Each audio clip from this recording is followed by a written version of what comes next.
जन की बात हमारे साथ।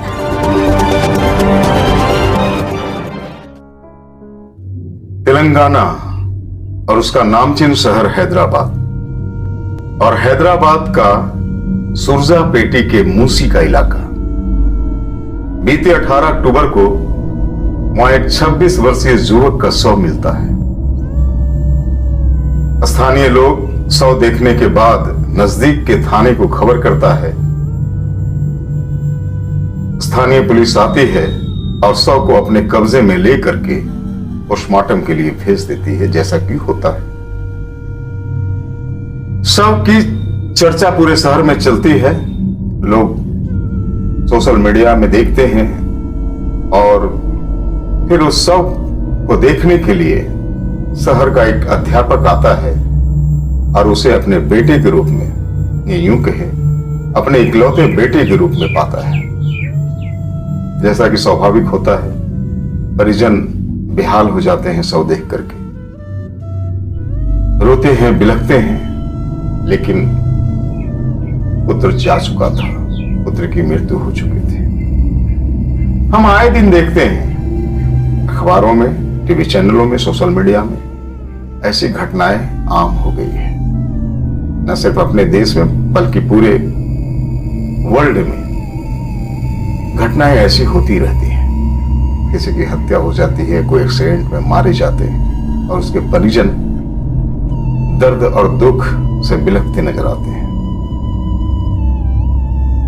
लेकिन यह घटना कोई साधारण घटना नहीं थी। इस घटने के पीछे जो दर्द छुपा है, इस घटने के पीछे जो चौंकाने वाले तथ्य छुपे हैं, आज हम उसकी चर्चा आपके साथ करेंगे।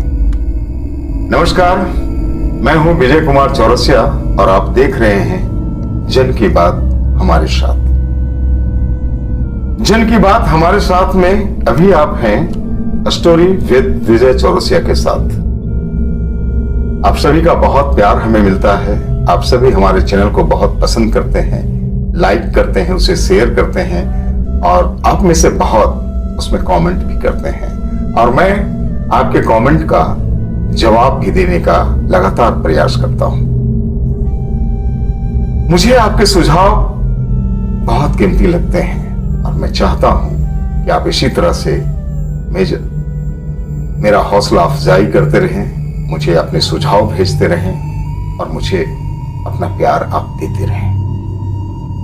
तो आइए, आज जिस कहानी से मैं आपको रूबरू करवा रहा हूं वो बहुत दर्दनाक है, बहुत मार्मिक है और ऐसा है जिसे आप सुनना पसंद नहीं करेंगे। लेकिन चूंकि ये सच है, क्योंकि ये घटना सच्ची है और ये घटना बहुत सबक देती है, बहुत सीख देती है, इसलिए ना चाहते हुए भी मैं इस घटने को आपके साथ साझा करने से खुद को रोक नहीं सका। मैं बता रहा था कि बीते 18 अक्टूबर को हैदराबाद के एक इलाके में एक 26 वर्षीय युवक का शव मिलता है और उस शव की पहचान शहर के एक अध्यापक अपने पुत्र के रूप में करता है, अपने इकलौते पुत्र के रूप में करता है। परिजन रोते हैं, बिलखते हैं, परेशान हो जाते हैं, परेशान दिखते हैं। लेकिन इस वारदात के पीछे जो घटना है, इस वारदात के पीछे जो कारक है, इस वारदात के पीछे जो कारण है, उसे सुन करके आप दांतों तले उंगलियां दबा लेंगे, आप चौंक जाएंगे। आप सोचेंगे क्या ऐसा भी होता है? एक मां बाप जब जीवन की गृहस्थी शुरू करता है तो उसकी प्रथम ख्वाहिश यह होती है, एक कपल की प्रथम ख्वाहिश यह होती है विवाह के बाद, या मैं कपल क्यों कहूं, उसके पूरे परिजनों की, उसके पूरे खानदान की और आसपास के लोगों को भी इंतजार रहता है कि एक संतान हो और उस प्यारे संतान की खुशी में न सिर्फ वो कपल पूरा परिवार, पूरा खानदान और आसपास के लोग भी डूब जाते हैं। मिठाइयां बढ़ती है, कार्यक्रम होते हैं और कई तरह के रस्म अदा होते हैं। और फिर दौर शुरू होता है उस बच्चे को संवारने का, बड़ा करने का, अच्छे से अच्छे चीजों को उसको देने का, अपने भूखे पेट रहते हुए उसके लालन पालन का, उसकी अच्छी पढ़ाई का, उसके अच्छे परिवेश का और उसके अच्छी जगह में सेटलमेंट का, उसे एक अच्छी नौकरी मिल जाए, वो सेटल हो जाए। और फिर शुरू होता है अपने उस बच्चे की शादी की तैयारी का। यही तो जीवन है भारतीय। और इस भारतीय जीवन में मैंने ना चाहते हुए भी ये मुझे कहना पड़ता है, हालांकि ये मिथक अब बहुत टूट रहा है, लेकिन बावजूद अभी भी ये मिथक है, अभी भी ये भ्रम है कि भारतीय कपल ये जरूर चाहते हैं कि हमारी गोद में पुत्री तो हो, लेकिन एक पुत्र जरूर हो। जो परंपराएं चली आ रही है, जो मिथक चला आ रहा है कि पुत्र से ही खानदान बढ़ता है, हालांकि अभी मिथक टूटता जा रहा है और ये मिथक टूटना भी चाहिए। लेकिन मैं बगैर विषयांतर होते हुए आपसे सिर्फ ये कहना चाहता हूं, आपको सिर्फ ये बताना चाहता हूं कि एक माता और पिता अपने पुत्र के लिए, और वो भी इकलौते पुत्र के लिए, कितनी ख्वाहिश रखता है, कितनी कुर्बानियां देता है और उसको सजाने, संवारने और बड़ा करने में कितना यत्न करता है, कितना परिश्रम करता है। आप सोचे कि किसी माता पिता का जब इकलौता एक पुत्र हो तो उसे पूरी दुनिया उसी में समाहित दिखती है। उसे लगता है कि मेरी पूरी दुनिया इसी में है और वो चाहता है, वो पूरा यत्न करता है, पूरे संसार से लड़ता है अपने उस संतान को और बड़ा और अच्छा करने के लिए। लेकिन आप सोचिए कि कितना कठिन वो वक्त रहा होगा, कितना कठिन वो क्षण रहा होगा जब कोई माता और पिता अपने इकलौते पुत्र को मौत की घाट उतार देने का निर्णय ले ले। विचारिएगा जरूर, इस घटना के पीछे कुछ ही कहानी है। हम आपको बताएंगे कि आखिर उस बदकिस्मत माता और पिता ने ऐसा निर्णय लेने के लिए मजबूर क्यों हुआ। फिलहाल मैं धन्यवाद करना चाहता हूं हैदराबाद पुलिस की। 18 अक्टूबर की यह घटना है जब युवक का शव मिलता है और हैदराबाद पुलिस ने इस पूरे कहानी का, वारदात के पीछे की पूरी स्टोरी का पर्दाफाश भी कर लिया है और इस घटना में संलिप्त 7 लोगों को अपनी गिरफ्त में भी ले लिया है। उसमें उस मृतक युवक का माता पिता तो है ही, उसके मामा को भी हिरासत में लिया गया है और 4 ऐसे युवकों को हिरासत में लिया गया है जिसको युवक को मारने की सुपारी दी गई थी। साई राम नाम है उस मृतक का, जो 26 वर्षीय का युवक अब जीवन को बढ़िया से देखा नहीं था। जो उसके रखवाले थे, जिन्होंने उसको इस धरती पे लाया, जिन्होंने अपने गोद में उसे 9 माह रखा, उसे पाला पोसा बड़ा किया, उसी को निर्णय लेना पड़ता है अपने पुत्र की हत्या करवाने का। आप समझ सकते हैं, किसी भी इंसान के लिए मैं समझता हूं इससे कठिन परिस्थिति, इससे कठिन क्षण नहीं हो सकता जीवन में। मैं आपको बताता हूं, क्षत्रिय राम सिंह जो युवक के पिता हैं, शिक्षक हैं, उन्होंने कबूल किया कि हाँ, मैंने अपने पुत्र की हत्या के लिए सुपारी दी थी। सुपारी के एडवांस में 1.5 लाख रुपए दिए थे और हत्या के बाद 6.5 लाख रुपए और देने थे। 8 लाख रुपए में अपने पुत्र की मौत का सौदा शिक्षक क्षत्रिय राम सिंह ने कुछ युवकों से किया था। घटना की रात, घटना के दिन सुपारी लिए युवकों ने क्षत्रिय राम सिंह के पुत्र साई राम को खाने पीने के बहाने किसी और बातों पे लगा करके नजदीक के एक मंदिर में ले गया था, जहां साई राम को शराब पिलाई गई थी और शराब पिलाने के बाद उसे बेसुध करने के बाद रस्सी से गला घोट करके उसकी हत्या कर दी गई थी और फिर शव को बगल में फेंक दिया गया था। ऐसा कोई शक नहीं कर सकता कि अपने इकलौते पुत्र को कोई मां और कोई पिता मरवा सकता है, मार सकता है, मारने का प्लान बना सकता है।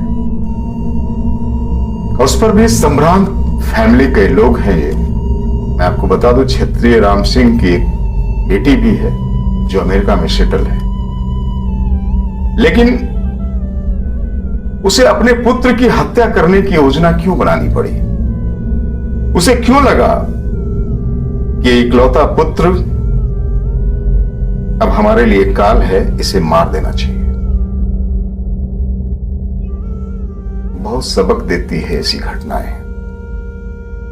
ये घटनाएं किसी के जीवन में ना आवे, हम तो यही कामना करते हैं। ऐसी परिस्थिति किसी के जीवन में ना आवे, हम तो यही कामना करते हैं। लेकिन ऊपर वाले की लीला है। मैंने पहले भी बताया, वक्त और परिस्थिति कभी ऐसे मोड़ में खड़ी कर देता है, कभी ऐसे मोड़ में हमें ले आता है कि हम जो ना चाहते हैं वो कार्य हमें करना पड़ता है। हम क्षत्रिय राम सिंह और उसकी पत्नी की माने तो उसका जो इकलौता पुत्र था सिंधु साई राम को उसने बड़े लाड़ प्यार से पाला था। चूंकि इकलौता था, शिक्षक थे, कमी नहीं थी, एक बेटी अमेरिका में सेटल थी, बड़े लाड़ प्यार और बड़े जतन से पाला था। लेकिन साई राम जैसे जैसे बड़ा होता गया वो गलत संगत में पड़ता गया। उसे शराब की लत लग गई और शराब की लत इतनी लगी कि उसके पिता क्षत्रिय राम सिंह को ये नागवार लगता था। उसने अपने बेटे को समझाने का बहुत जतन किया, बहुत प्रयास किया, लेकिन साई राम जो उसका पुत्र था वो मां बाप को पीटना स्टार्ट कर देता था। शराब के लिए जबरदस्ती पैसा मांगता था, पैसा छीन लेता था, घर से चुरा लेता था। और जब माता और पिता उसको मना करते थे तो माता और पिता दोनों को बेरहमी से पीटता था। उसके मामा भी इसके लिए परेशान थे। उन्होंने भी बहुत प्रयास किया कि साई राम आज नहीं तो कल सुधर जाए, लेकिन ये लोग परेशान थे। उन्होंने बताया कि कई बार इसको हम लोगों ने कई औषधालय, कई शराब छुड़ाने के केंद्रों में भी लेकर के गया। कई बार साई राम को वहां रखा गया बहुत सारे दिन, लेकिन साई राम की आदत छूटी नहीं। और रात दिन शराब के नशे में रहता था। शराब के पैसे नहीं देने पे अपने माता पिता को पूरी तरह से पिटाई करता था और अंततः तंग आकर के, हालांकि कोई माँ बाप ऐसा निर्णय नहीं लेता है, नहीं लेना चाहिए, प्रयास करना चाहिए। पुलिस के शरण में जाना चाहिए, प्रशासन के शरण में जाना चाहिए, लेकिन पता नहीं क्षत्रिय राम सिंह को क्या विवेक काम किया कि उसने अपने इकलौते पुत्र की हत्या के लिए अपने साले के साथ, अपनी पत्नी के साथ योजना बनाई और 4 युवकों को इसकी सुपारी दे दी। 8 लाख रुपए में बात करी और 1.5 लाख रुपए एडवांस दे दिया।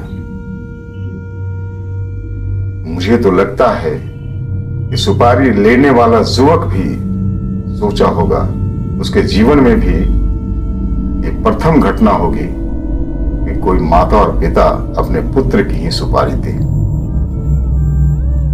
बहरहाल बहुत दुखद है ये, लेकिन घटना ही है। अब साई राम इस दुनिया में नहीं है और उसके माता पिता, मामा और वो चारों युवक पुलिस कस्टडी में अंदर हैं। लेकिन ये पूरी घटना एक संदेश देता है कि चाहे हमें तकलीफ तो होती है जब हमारा अंग, जब हमारी संतति उसको जैसा हम चाहते हैं वैसा नहीं करता है और बुरी संगत में चला जाता है। हमारी परवरिश में कहीं ना कहीं कोई खामी रहती है।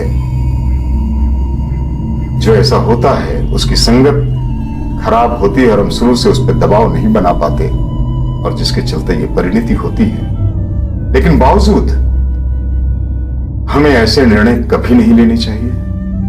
हमें जब अपने हाथ से मामला निकल जाए तो हमें प्रशासन की मदद लेनी चाहिए। हमें प्रशासन के पास ये बातों को रखनी चाहिए, हमें समाज के पास ऐसी बातों को रखनी चाहिए और कभी भी किसी भी परिस्थिति में उसकी हत्या क्या निर्णय, उसकी हत्या की सोच हमें अपने अंदर नहीं रखनी चाहिए। एक बात। दूसरी बात, 26 वर्ष कोई कम उम्र नहीं होती। 26 वर्ष का युवक जब ऐसी सोच नहीं पाल पाता, ऐसे संस्कार नहीं डेवलप कर पाता, अच्छा और बुरा नहीं समझ पाता है, तो तकलीफ जायज है। 26 वर्ष की उम्र संसार चलाने की उम्र हो जाती है, संसार को संदेश देने की उम्र हो जाती है। वैसे तो कुछ विलक्षण प्रतिभा के बच्चे तो बचपन से ही संसार को कई संदेश दिए, हम लोगों ने पढ़ा है। लेकिन 26 वर्ष की उम्र का युवा अगर अपने माता पिता की तकलीफों को ना समझे, अनदेखा करे, तो ये भी बहुत दुखद है। और वो शराब के लिए माता और पिता की पिटाई हो, ऐसा भारतीय संस्कार तो क्या पूरी दुनिया का कोई संस्कार ऐसा इजाजत नहीं देता, ऐसा नहीं कहता। लेकिन फिर मैं कहता हूं कि हम किसी की हत्या का निर्णय ले लें, यह भी किसी भी परिस्थिति में जायज नहीं है। यह भी दुनिया की कोई भी सभ्यता और संस्कार ऐसी बात हमें नहीं सिखाती है। तो चलिए, आज कहानी में इतना ही। हम फिर मिलेंगे किसी और कहानी के साथ। और आज फिर कुछ लोगों की जन्मदिन की बधाई संदेश हमें पढ़ने हैं जो आए हैं। रति कुमार रांची से आज उनका जन्मदिन है, जन्मदिन की बहुत बधाई। मुस्कान कुमारी गिरिडीह खरडीहा से, मुस्कान बेटा को जन्मदिन की बहुत बधाई। मुस्कान जी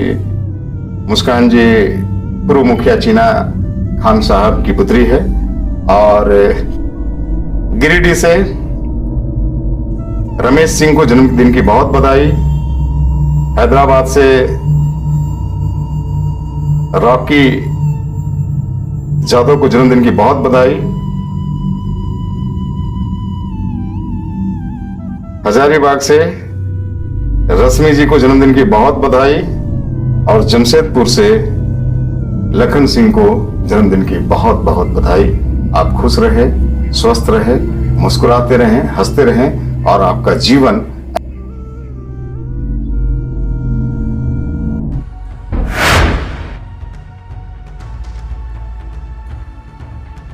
अफवाहों की हजामत करते हैं हम, खबरें और सिर्फ जन की बात करते हैं। जन की बात हमारे साथ। A street interview with this Chaurasia.